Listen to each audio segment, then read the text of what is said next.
If you've played any of the 3 Dragon Age games that have been released so far, you will have seen a Qunari at least once. You know, the grey giants. Buff as fuck, white hair, broody, and unless they start with I and end with Ron Bull, they're about as much fun to deal with as bending over in the doctor's office with your pants down while hearing the slapping sound of rubber gloves behind you. We know that the Qunari came to Thedas from an eastern land across the sea, but where do they come from? All we know is that there was once a Kosoth colony in the southern Qunari wilds that got repurposed by the Darkspawn, but other than that, not much. What we hear over and over and over and over again is that long after said colony, the Qunari landed in Parvolan in 630 Storm, killed everyone that didn't join them, and declared the land to be theirs by right of "it's mine, I licked it." Yet that still doesn't explain the origin of the Qunari. While I try to back up everything I can in this video with codex entries, quotes, pictures or bullshit, take it with a boatload of salt. BioWare has been intentionally vague as far as the Qunari go. Sadistic pricks.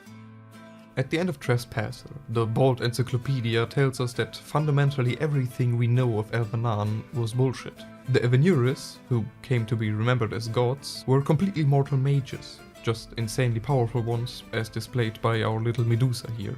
They enslaved their people and ruled over them with an iron fist. Now, all this is common knowledge, and you might ask what the fuck that has to do with the Qunari. What do lanky, brooding, pointy-eared elves have to do with buff, brooding, pointy-eared?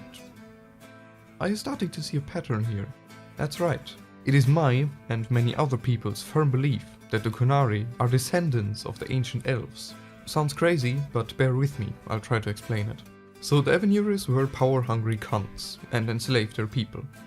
As with all societies, there are those that don't enjoy it, and being enslaved generally isn't exactly fun. So of course there are elves who decided that living in the woods, or far away from Alathan, beats getting enslaved. Those, for a lack of better term, apostates, came to be known, or more unknown, as the Forgotten Ones. This is actually backed up, somewhat, by a letter that can be found in the Frostback Basin from one of the few Forgotten Ones that are actually remembered. The script is in an ancient elven dialect. Upon further observation, it twists, the words becoming visible. There are no gods. There is only the subject and the object, the actor and the acted upon. Those with will to earn dominance over others gain title not by nature but by deed. I am Geldoran, and I refuse those who would exert will upon me. Let Andrul's bow crack, let June's fire grow cold. Let them build temples and lure the faithful with promises. Their pride will consume them, and I, forgotten, will claim power of my own, apart from them, until I strike in mastery. We see here, as I said before, that not all elves were happy to be enslaved, and fucked off into the wilds.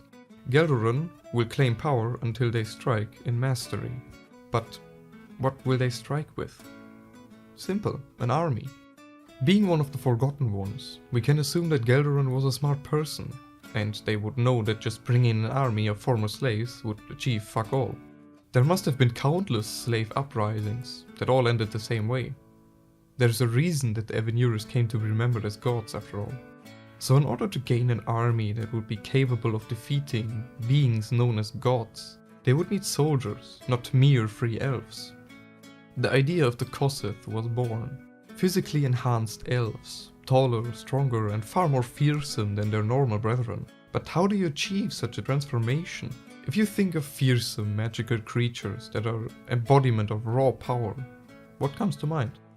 Dragons. We know from Cassandra that dragon blood has mutagenic effects. She tells us the stories of how Nevarran dragon hunters would consume the blood of their prey, and over time, and with excessive use, they would go mad and deform, growing scales. Elven mythology tells of Gilanan, the mother of Hala, and how she created animals no one had seen before. She used her power to create animals none had ever seen. The skies teemed with her monsters, the land with her beasts. It shows that genetic manipulation was possible for the ancient elves. something that could be backed up by Solus saying that magic was as natural as breathing for them. And it shows in the Qunari. They are the only known race, aside from elves, that have pointed ears, hinting at their origin. They have great reverence and a deeper connection with dragons, as explained by Bull. They are able to utilize reaver skills without ever having consumed dragon blood, shown by Bull, and in Darkspawn Chronicles by Sten as well. Their horns strongly resemble that of dragons. Last, there is the remark by the old god spawn Kieran. I noticed your blood. It doesn't belong to your people. It's all circumstantial, but still compelling enough to imply that the elves used dragon blood in order to transform others into stronger soldiers. Now there are two things to talk about next. First, where did the dragons come from? There is no record of wild dragons anywhere in elven history. In fact, it is implied that the only dragons around were the Evenurus, and people they deemed worthy, as evident by this codex. There are whispers from the Well of Sorrows. It is impossible to understand the entire text, but certain parts suddenly reveal a shadow of their original meaning. His crime is high treason. He took on a form reserved for the gods and their chosen, and dared to fly in the shape of the divine. The sinner belongs to Dirtha Men. He claims he took wingings at the urging of Gilanan, and begs protection from Athal. She does not show him favor, and will let Elganan judge him. For one moment, there is an image of a shifting, shadowy mass with blazing eyes, whose form may be one or many, then it fades. The form reserved for the gods is almost certainly a dragon, as is quite prominently displayed by Granny Horny Hair here. They are able to transform into them. And given that the Evenurus were tyrannical cunts, the divine form is a dragon. Now we already know that the Forgotten Ones clearly didn't give a damn about ancient elven etiquette regarding not fucking up everything forever. So what do you do when something was forbidden by Mama Mythal and Daddy Anger issues Elganan? You do it. So some of them turned into dragons, thinking what could possibly go wrong? What went wrong is that anywhere between a couple and all of their brain connections had a power overwhelming experience and fried the fuck out of the little ball. So they went nuts, weren't able to transform back, and thus wild dragons came to be, giving the game their titles. Now the second thing we have to talk about is why is there no mention of horned mutant elves in history?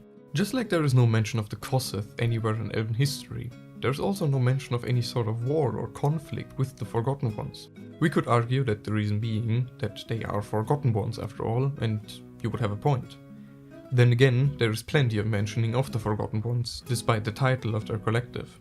There never was a war, because they never got a chance to attack them. The Forgotten Ones, just like the Evenurus, got banished from the world when broody MacHairless put up the veil and ruined everything forever. Without their masters, or creators, or whatever, the Kosseth saw an opportunity to flee. And considering that Elvanan covered almost the entirety of Thedas at that point, they of course went across the sea, as far away as they could. The only loose end that remains is Corey's knowledge of the Qunari. The only explanation I could come up with is that one of the Forgotten Ones whispered to him while he was dreaming. Maybe it was revealed to him when he entered the Black City. Or he had access to ancient records. He did know about Solas's orb as well after all.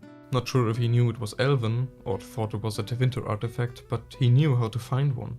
To be fair, I don't really have any compelling explanations for him knowing about it at all. But then again, nothing of this is facts. What do you think, however? Where did our broody sex machines come from originally? I thank you for watching. Also, I want to apologize for uploading like once every blue moon. I've been kinda busy with working before, now I'm currently looking for a job.